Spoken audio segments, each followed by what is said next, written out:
We're going to be installing the speedometer cable. So we've rebuilt the speedo on here. The speedometer cable is going to start by threading into here, running through the body, through the hole here where you're going to need a grommet, and then it's going to come down out the hole over here through this holder bracket type of metal tab here, and then it's going to come down, if we can see it here, into the back of the spindle, right around there. If you can see the hole in the spindle, where's it? Here.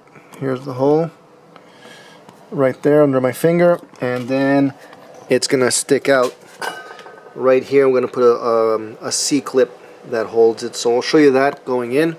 And if you've had a speedometer cable fail, there's probably two reasons. One, either it was due because it was old and it snapped, or two, the input to the speedometer here seized up and snapped the cable. So whenever you're changing your cable, you want to make sure that you take your broken cable, you cut the end off it. I can show you what that looks like over here. You cut your cable down to this kind of a thing, and you should be able to put the square end of that cable piece into here, the end of the speedometer, and you should be able to turn it freely by hand. If you have trouble turning this freely by hand, then the mechanism in here is seized, and you want to take a look at our video on how to rebuild the speedometers, because as soon as you put another speedometer cable in here, it'll snap almost right away, and then you'll just keep going and going on that, and then you can rebuild the speedometer and fix that issue. So we're going to throw the speedometer cable in, run you through once that's not very hard to do, and it'll get you back on the road if you've snapped the speedometer cable. Alright, so here is the nut. I just usually finger tight this on. You want to make sure that when you're placing the cable in, what I like to do is I like to pull the cable into the hole here, try and figure out how far the grommet needs to go, position that, and then you can slide this in before you set the grommet in place. So slide the top in here.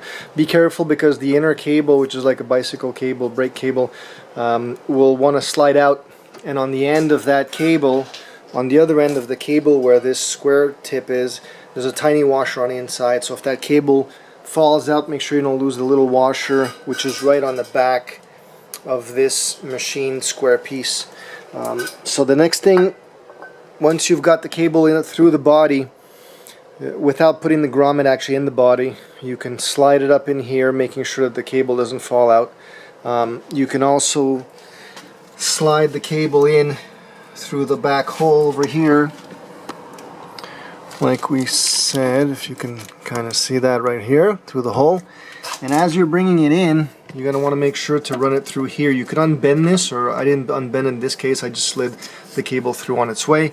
And I like to run it right here between the brake line and the tie rod end right there. And the grommet, the kind of the output end of the grommet goes in the wheel well. The flat end of the grommet goes inside the compartment. And then as you bring it into here, what I do is I'll push the cable until through this square hole I can see the head of the end here. And then what you can do is you just gently pull the cable back a tiny bit, turn the rotor until you're more or less on square with it, and then just try and peck it forward while moving the rotor ever slightly. And then eventually, if you see that this is pretty much lined up height wise, like this and like that, then you just need to get the clocking of the square opening right, and then it'll just poke through.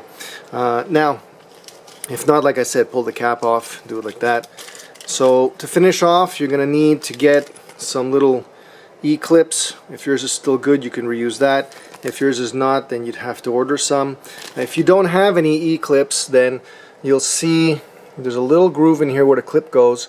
On some cars, when I was stuck without one, I would take some wire, you loop the wire around, and then you spin it like you would do safety wire, and you just kind of snap it off around here, so it's still kind of in this center area, and the speedometer cable won't go anywhere. My car's actually done like that because I don't like these clips, so I just safety wire it on here without really actually locking it, because I don't care.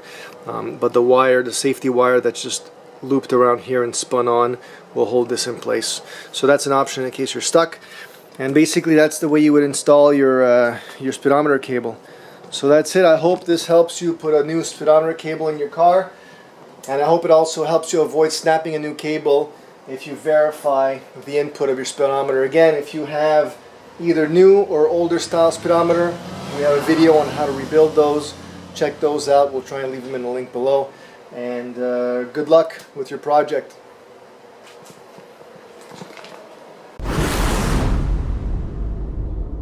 This was a Wolfhouse Motorworks presentation. Don't forget to subscribe. Hit that notification bell